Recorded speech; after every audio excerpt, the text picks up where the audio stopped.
மேலறை தியானம் ஜூன் மாதம் 3ஆம் திகதி புதன்கிழமை 2026ஆம் ஆண்டு.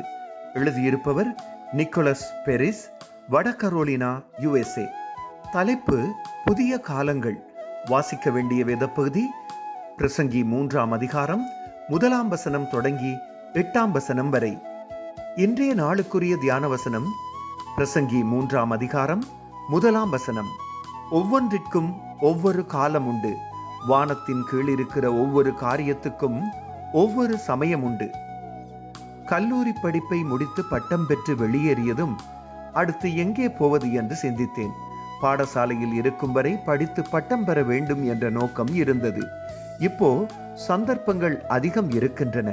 வேலை தேடலாம், ஒரு வருடம் தன்னார்வ வேலைகள் செய்யலாம், அல்லது திரும்பவும் கல்லூரியில் சேர்ந்து மேற்படிப்பை தொடரலாம். பட்டம் பெற்றதும் புதிய காலத்துக்குள் பிரவேசிப்பதற்கு இந்த போராட்டம் பலருக்கு ஏற்படுகிறது.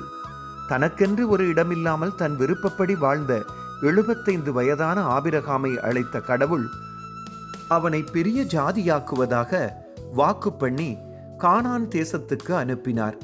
அந்த காலங்களில் காத்திருப்பு, துக்கம், மகிழ்ச்சி, கடவுளை நம்புதல் ஆகியவற்றை ஆபிரகாம் அனுபவித்தான். கடவுள் வாக்களித்த சந்ததிக்காக ஈசாக்கு பிறக்கும் வரை 24 வருடங்கள் காத்திருந்தான். புதிய காலங்களுக்கூடாக மனிதன் போவது மனித வாழ்வின் இயற்கையான ஒரு பகுதியாகும். கிறிஸ்தவர்களாகிய நாம் கடவுள் எமக்காக வைத்திருக்கும் திட்டத்தை அந்தந்த நேரத்தில் நிறைவேற்றுவார் என்ற நம்பிக்கையுடன் புதிய காலங்களுக்குள் பிரவேசிக்கலாம்.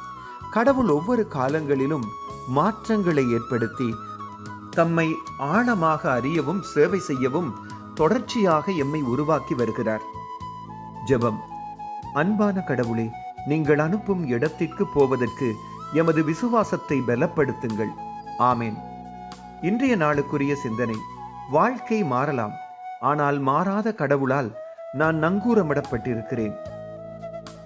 கர்த்தருடைய அன்பும் இரக்கமும் வழிநடத்தலும் இந்த நாளில் உங்கள் அனைவரோடும் கூட இருப்பதாக.